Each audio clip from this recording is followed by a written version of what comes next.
और राधा रानी जी का जो जवाब था दोस्तों, इस पर आपके आंसू ना निकल जाएं।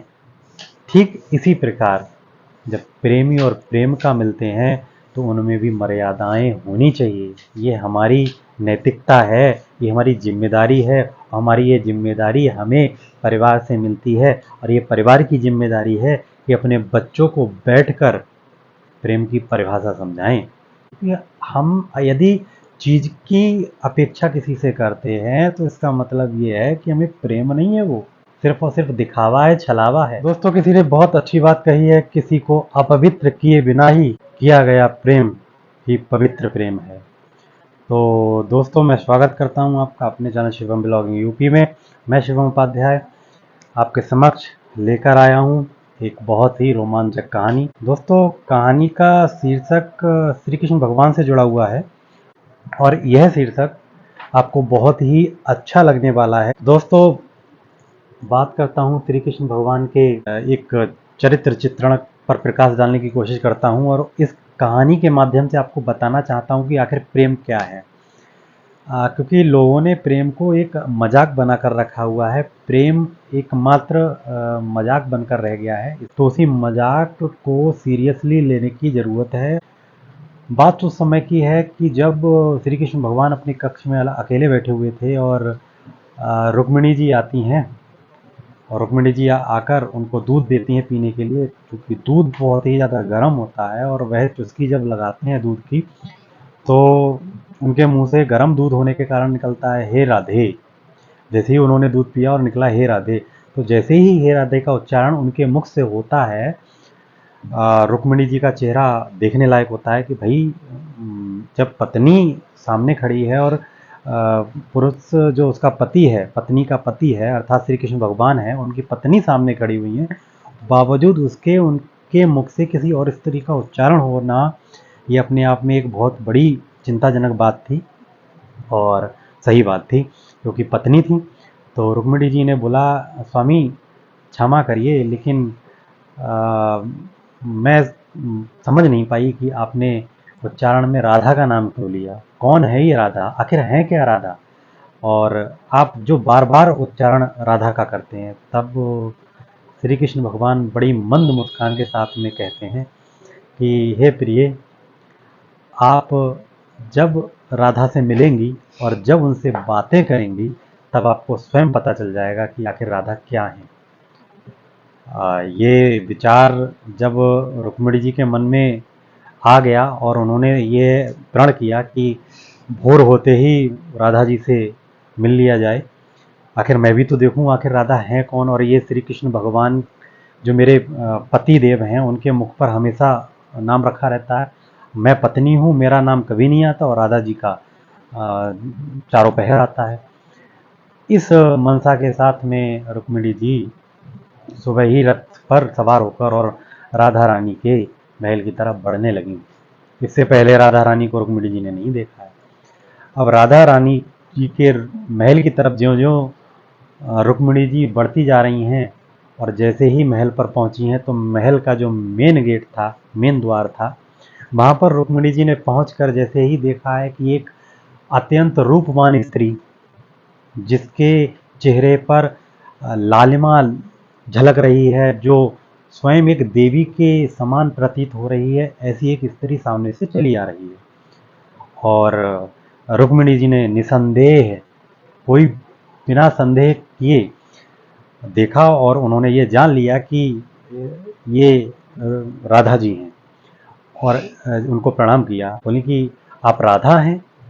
तो वह स्त्री जो निकल कर आ रही थी, अत्यंत रूपवान थी, वह बोली, देवी मैं राधा नहीं हूँ, मैं उनकी दासी हूँ। तो रुक्मिणी जी बिल्कुल चौंक कर रह गईं और वहीं पर खड़े हो गईं और सोचने लगीं कि जब दासी इतनी सुंदर है तो राधा रानी कितनी सुंदर होंगी, इसका अनुमान भी रुक्मिणी जी को नहीं था। कितनी रूपवान होंगी इसका अंदाजा रुक्मिणी जी को नहीं था। दोस्तों, रुक्मिणी जी बढ़ती गईं और ज्यों ज्यों बढ़ती गईं कक्ष की ओर, त्यों त्यों देख रही हैं कि अत्यंत रूपवान स्त्रियां वहां से गुजर रही हैं और वही सभी राधा रानी जी की दासियां हैं।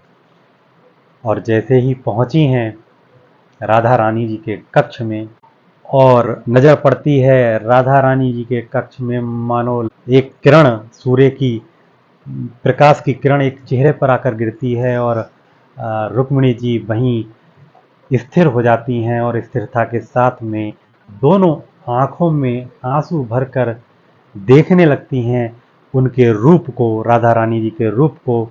और यह क्या, ये रूप वाकई एक अत्यंत शीतलता देने वाला रूप है और ऐसा रूप रुक्मिणी जी ने अपने जीवन कार्यकाल में नहीं देखा। बड़ी प्रसन्नचित होकर, स्थिर होकर और घमंड चूर होते हुए देखकर चरणों में राधा रानी जी के गिर जाती हैं और चरण पकड़ लेती हैं। चरण पकड़ते ही, जैसे ही चरण पकड़ती हैं तो देखती हैं कि राधा रानी जी के पूरे बदन में लाल लाल छाले हो गए हैं। जब देखती हैं कि छाले हैं तब इसका कारण महारानी जी से पूछती हैं, राधा रानी जी से पूछती हैं। और राधा रानी जी का जो जवाब था दोस्तों, इस पर आपके आंसू ना निकल जाएं तो कहना।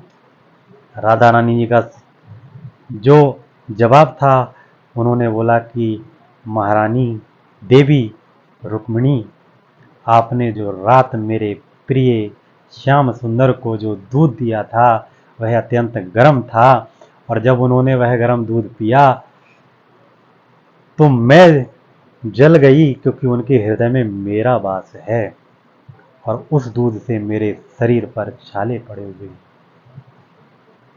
मित्रों, यही प्रेम है, वाकई यही प्रेम है। और ऐसा प्रेम सिर्फ और सिर्फ कन्हैया के पास ही मिल सकता है। यदि हम चाहें तो हम भी इस तरीके का प्रेम कर सकते हैं, निष्पक्ष निस्वार्थ। प्रेम का मतलब ही यही है कि हमें उससे लालच नहीं है। यदि आपको किसी से प्रेम है तो हमें उससे लालच नहीं है। हम नहीं चाहते कि हमें इससे कोई चीज़ ऐसी मिले कि जो हमारे काम आए, क्योंकि हम यदि चीज़ की अपेक्षा किसी से करते हैं तो इसका मतलब ये है कि हमें प्रेम नहीं है, वो सिर्फ और सिर्फ दिखावा है, छलावा है। सभी को समझना चाहिए और यंग जनरेशन को बहुत ज़्यादा समझना चाहिए, क्योंकि आज की लड़कियां, बच्चियां, लड़के जो मान के चलिए 14 साल पे आते हैं और बढ़ते जाते हैं और उनकी समझ पता नहीं कहाँ चली जाती है। तो कृपया कर इस कहानी के माध्यम से यदि आप सुधर सकते हैं तो ज़रूर सुधरिए। प्रेम वह होता है जिसमें कोई लालच नहीं होता, किसी चीज़ की रिक्वायरमेंट नहीं होती है, किसी चीज़ के लिए बाध्य नहीं होता है, और उससे ये अपेक्षा मत रखो कि ये मेरे लिए कुछ करेगा या करेगी। यही प्रेम है प्यारे, समझिए। तो प्रेम को अन्यथा ना लें। प्रेम बहुत गहरी चीज़ है।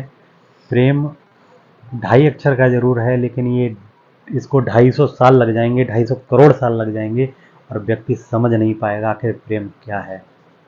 सीधी सी सरल परिभाषा है कि यदि आपने प्रेम किसी से किया है तो उस प्रेम के बदले आप किसी से कुछ अपेक्षा ना रखें। प्रेम किसी से भी हो सकता है, निष्पक्ष निस्वार्थ। प्रेम हम अपनी माता से करते हैं, प्रेम हम अपने पिता से करते हैं, प्रेम हम अपने भाई से करते हैं, प्रेम हम अपने पुत्र से करते हैं। सभी रिश्तों में प्रेम की एक मर्यादाएं हैं और उन मर्यादाओं के रहते हम प्रेम करते हैं। ठीक इसी प्रकार जब प्रेमी और प्रेमिका मिलते हैं तो उनमें भी मर्यादाएं होनी चाहिए। ये हमारी नैतिकता है, ये हमारी जिम्मेदारी है। हमारी ये जिम्मेदारी हमें परिवार से मिलती है और ये परिवार की जिम्मेदारी है कि अपने बच्चों को बैठकर प्रेम की परिभाषा समझाएं, प्रेम के बारे में बताएं। आखिर प्रेम क्या है, प्रेम क्या चीज़ है। क्योंकि प्रेम आई लव यू कहने से प्रेम नहीं बनता, प्रेम को समझना पड़ता है। यदि आप किसी से आई लव यू कह देंगे या कह देंगी तो इसका मतलब ये नहीं है कि आप वाकई उससे प्रेम करते हैं या करती हैं, या कोई आपसे प्रेम करता है या करती है। तो क्षमा करिएगा, लेकिन प्रेम की परिभाषा इस कहानी के माध्यम से आप लोग समझ सकते हैं। जय हिंद, जय भारत, नमस्कार दोस्तों। आता रहूँगा इसी तरीके से अपनी नई वीडियो के साथ। Thank you very much.